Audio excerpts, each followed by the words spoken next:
कृष्णा दोस्तों, किशोरी क्रिएशन से मैं सपना शर्मा आप सभी का हार्दिक स्वागत करती हूँ आपके अपने चैनल पर। दोस्तों, आज के वीडियो में मैं आपको दो बहनों जो अमावस्या और पूर्णिमा है उनकी कथा लेकर के आई हूँ। ये कथा बहुत ही मार्मिक है।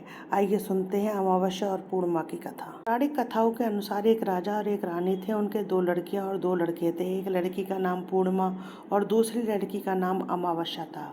पूर्णिमा घर का सारा काम करती और भगवान की पूजा पाठ किया करती थी। गाय की सेवा भी करती थी। लेकिन अमावस्या ना तो घर का काम करती, ना ही भगवान की पूजा पाठ करती और ना ही गाय की सेवा करती। फिर भी राजा और रानी अपने दोनों बेटों और अमावस्या को बहुत प्यार करते थे, लेकिन पूर्णिमा से वे नफरत करते थे। राजा के दोनों लड़के और लड़कियां धीरे धीरे बड़ी हो गई। राजा ने दोनों लड़कों का विवाह करवा दिया। इसके बाद रानी ने कहा कि दोनों लड़कियां भी विवाह के योग्य हो गई हैं, तो इनके लिए भी कहीं पर जाकर रिश्ता तय करके विवाह करवा दो। लेकिन अमावस्या का विवाह किसी बड़े घर में करना और पूर्णिमा को किसी गरीब घर में देना, क्योंकि पूर्णिमा को घर का काम करना और भगवान की पूजा करना, गाय की सेवा करना यही पसंद है। अब रानी ने राजा को दोनों बहनों का रिश्ता तय करने के लिए भेजा, तो राजा अपने पड़ोसी राज्य के राजकुमार से अमावस्या की शादी का रिश्ता तय कर देते हैं और उसी गांव में एक गरीब लड़के से पूर्णिमा की शादी का रिश्ता तय कर देते हैं। राजा अपनी रानी को दोनों बहनों की शादी के रिश्ते के बारे में बताते हैं। अब सोचती है कि पूर्णिमा की भगवान कैसे मदद करते हैं, क्योंकि ये पूजा पाठ बहुत करती है और गाय की सेवा भी करती है। लेकिन पूर्णिमा के भाई और भौजाई पूर्णिमा से बहुत प्यार करते थे क्योंकि पूर्णिमा उनका घर के काम में हाथ बटाती थी। अमावस्या उन पर अपना रौब जमाती थी। राजा इसके कुछ दिनों बाद ही उनका विवाह करवा देते हैं। अब जब राजा और रानी उन दोनों लड़कियों को विदा करते हैं, तब अमावस्या को विदाई के समय बहुत सारी धन दौलत देते हैं और पूर्णिमा को कुछ भी नहीं देते। उसके बाद दोनों बहनें अपने अपने ससुराल चली गईं। अब एक दिन अमावस्या ने अपने घर शिव चर्चा रखी, जिसमें उसने सारे पूरे गांव वालों को अपने घर में बुलाया, लेकिन पूर्णिमा को नहीं बुलाया। जब गांव की औरतें अमावस्या के यहाँ जा रही थीं, तब पूर्णिमा अपने दरवाजे के बाहर बैठी हुई थी। तो उन औरतों ने पूर्णिमा से कहा कि तुम्हारी बहन के घर शिव चर्चा है, नहीं चलोगी क्या? पूर्णिमा ने कहा, मुझे तो बुलाया ही नहीं, मैं कैसे चल सकती हूँ। औरतों ने कहा, बुलाया नहीं तो क्या हुआ, वहाँ तो भगवान की शिव चर्चा है, तुम चलो हमारे साथ। पूर्णिमा उन औरतों की बात मानकर उनके साथ चली जाती है। जब अमावस्या की नज़र पूर्णिमा पर पड़ी, तो अमावस्या ने गुस्से में आकर पूर्णिमा से कहा कि तू यहाँ कैसे चली आई, तुम्हें तो मैंने बुलाया ही नहीं। खैर कोई बात नहीं, तुम आ ही गई हो तो चुपचाप बैठे रहना और इधर उधर मत घूमना। इस तरह से अमावस्या ने पूर्णिमा की गरीबी का मजाक उड़ाया। अमावस्या की यह बातें सुनकर पूर्णिमा की आंखों से आंसुओं की धारा बहने लगी और भगवान शिव से हाथ जोड़कर पूर्णिमा मनी मन विनती करने लगी, हे भगवान, क्या पूजा पाठ करना और घर का काम करना और गाय की सेवा करना यह गलत है? आखिर मेरा कसूर क्या है? अब कृपा करके मुझ पर। पूर्णिमा बारंबार कृपा करें मुझ पर। पूर्णिमा बारंबार भगवान से यही कहती रही। जितने में शिव चर्चा जो है पूरी हो गई। अमावस्या भगवान का प्रसाद बांटने लगी, तो उसने सबको भगवान का प्रसाद दिया, लेकिन पूर्णिमा को उसने भगवान का प्रसाद भी नहीं दिया। पूर्णिमा बिना प्रसाद के ही घर लौटने लगी। तो रास्ते में उसने सोचा कि बच्चे प्रसाद मांगेंगे तो मैं उन्हें क्या कहूँगी। उसने सोचा कि मैं अपने मायके, अपने भाई और भौजाई के यहाँ जाऊँगी और वहाँ से बच्चों के लिए कुछ लेकर आऊँगी। ऐसा सोचते हुए वह अपने घर आ गई और उसने अपने पति और बच्चों से कहा कि मैं अपने मायके जा रही हूँ। उन्होंने कहा ठीक है, और पूर्णिमा मायके के लिए रवाना हो गई। चलते चलते एक चबूतरा आया, जिस पर तुलसी का पौधा लगा हुआ था और उस चबूतरे पर एक बूढ़ी औरत लेटी हुई थी। वह कोई और नहीं, साक्षात तुलसी माँ थी। उस बूढ़ी औरत ने पूर्णिमा से कहा, बेटी तुम कौन हो और कहाँ जा रही हो? तो पूर्णिमा ने अपना परिचय देते हुए परिचय दिया और कहा कि उस बूढ़ी औरत ने पूर्णिमा से कहा कि यह तुलसी का पौधा सूख रहा है, इसमें थोड़ा पानी डाल दो और इस चबूतरे की साफ सफाई कर दो, जिससे मुझे थोड़ी ठंडक मिलेगी। पूर्णिमा ने कहा ठीक है माँ जी। उसने तुलसी के पौधे में पानी डाला, चबूतरे की साफ सफाई की और उस बूढ़ी औरत को भी नहला दिया और उसके पैर दबाए और कहा, और क्या काम है माँ जी? उसने कहा, कुछ नहीं, अब तुम आओ और वापस आते समय मुझसे मिलकर जाना। पूर्णिमा ने कहा ठीक है माँ जी, और वह वहाँ से रवाना हुई। तो चलते चलते आगे एक शिव मंदिर आया। वहाँ पर भी एक बूढ़े बाबा मिले, जो पर बैठे हुए थे। वह और कोई नहीं, साक्षात भगवान महादेव थे। उन्होंने पूर्णिमा से कहा, बेटी तुम कौन हो और कहाँ जा रही हो?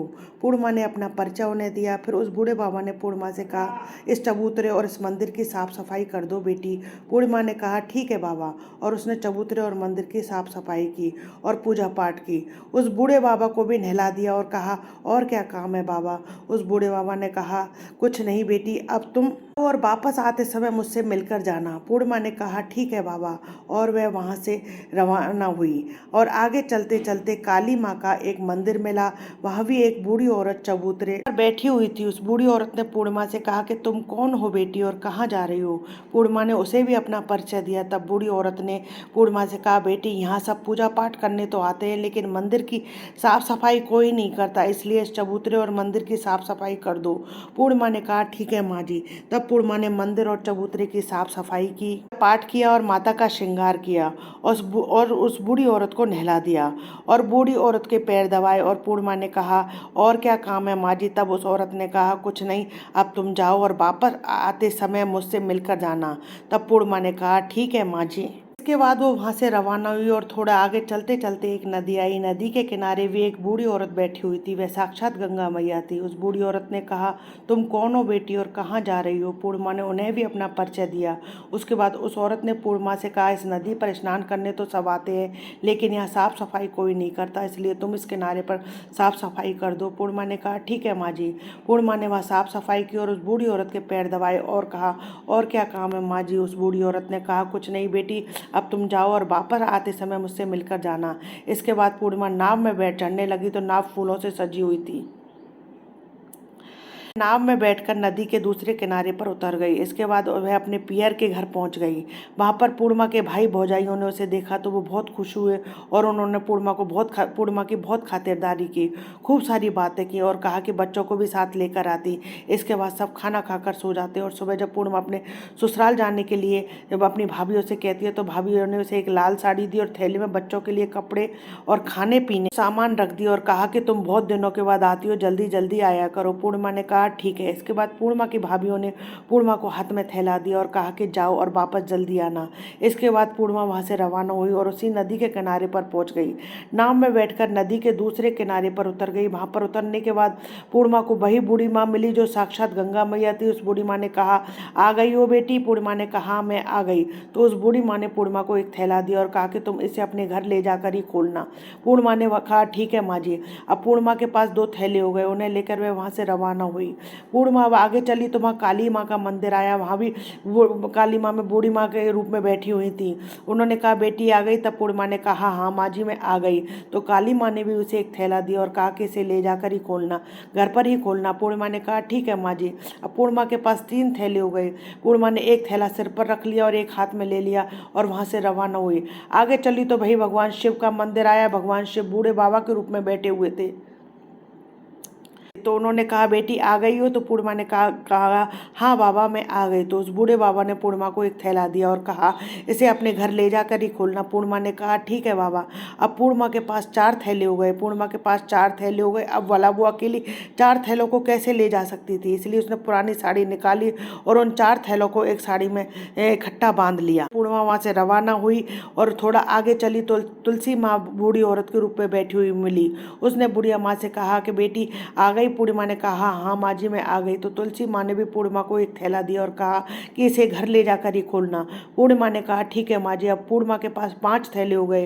पूर्णिमा वहाँ से रवाना हुई, सीधे अपने घर आ गई। पूर्णिमा ने थैलों को नीचे रखा और सबसे पहले अपने मायके का थैला खोलकर देखने लगी तो उसमें बच्चों के लिए अच्छे अच्छे कपड़े और बच्चों के खाने पीने की चीज़ें और कुछ गहने थे। पूर्णिमा ने अपने बच्चों को वो नए नए कपड़े दिए और खाने पीने की चीज़ें दी। बच्चे बहुत खुश हुए। पूर्णिमा ने दूसरा थैला खोला तो उसमें गंगा मैया ने दिया था, उसमें सोना चांदी भरा हुआ था। पूर्णिमा ने तीसरा थैला खोला तो काली माँ ने दिया था जिसमें 16 श्रृंगार का सामान भरा हुआ था। पूर्णिमा ने चौथा थैला खोला तो भगवान शिव ने उसे दिया था, उसमें धन संपत्ति वो सारी खुशियाँ भरी हुई थी। अब पूर्णिमा ने 5वां थैला खोला जो तुलसी माँ ने उसे दिया, जिसमें दाल चावल और 7 प्रकार का धान भरा हुआ था। पूर्णिमा के घर में किसी भी चीज़ की कोई कमी नहीं थी। उसका घर धन धान्य से परिपूर्ण हो गया। अब पूर्णिमा और उसका परिवार बड़ी खुशी खुशी रहने लगा। अब पूर्णिमा के मन में विचार आया, क्यों ना मैं भी घर में शिव चर्चा कराऊं। शिव चर्चा का कार्यक्रम रखा। पूर्णिमा ने गांव में सभी को बुलाया और अपनी बहन के घर भी गई अपनी बहन को बुलाने के लिए। अब अमावस्या अपनी बहन के घर शिव चर्चा में आई तो उसने देखा कि पूर्णिमा के घर में किसी भी चीज़ की कोई कमी नहीं है।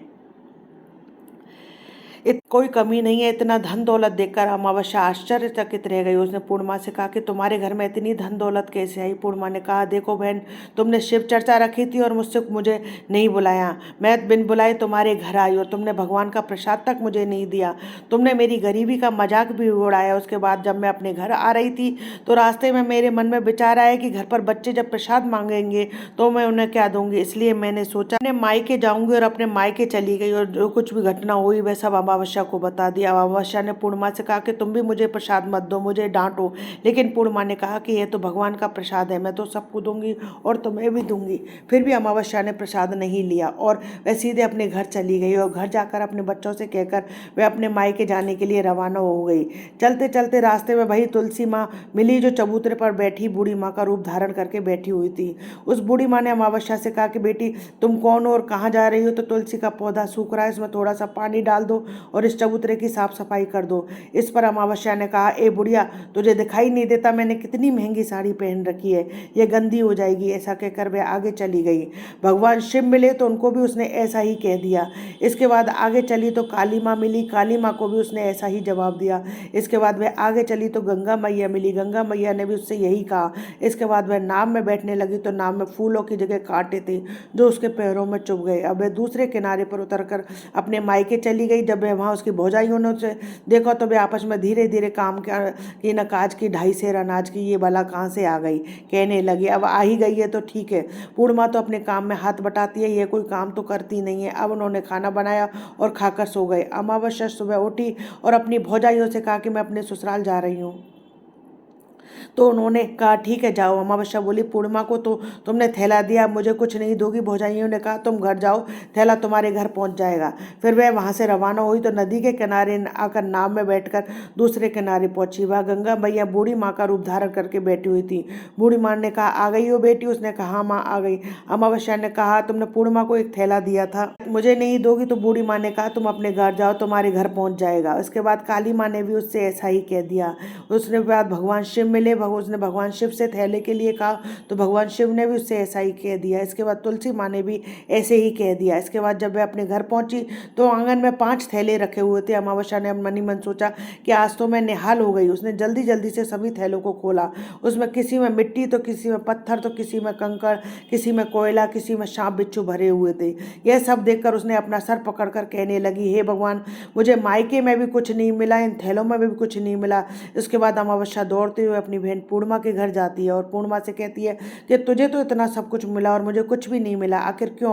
पूर्णिमा ने कहा कि जब मैं अपने मायके जाती हूँ तो अपनी भौजाइयों के साथ मिलकर काम करती हूँ और तुमने कभी उनकी इज्जत नहीं की, इसलिए वे तुम्हें भला क्या देती। इसके बाद तुमने गंगा माँ को ठुकरा दिया और काली माँ को भी ठुकरा दिया, तुमने भगवान शिव को भी ठुकरा दिया, तुलसी माँ को भी ठुकरा दिया, इसलिए उन्होंने तुम्हें कुछ भी नहीं दिया।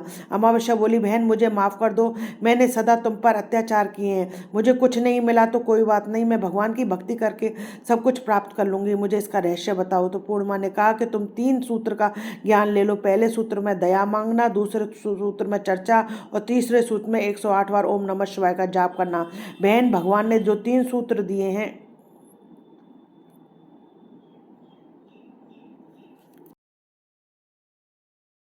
जो 3 सूत्र दिए हैं उनको अपने हृदय में बसा लेना। मैंने सच्चे मन से भगवान की पूजा पाठ की, इसलिए मेरे पास कुछ नहीं था, फिर भी भगवान ने मुझे सब कुछ दिया और तुम्हारे पास सब कुछ था वो भी खत्म हो गया।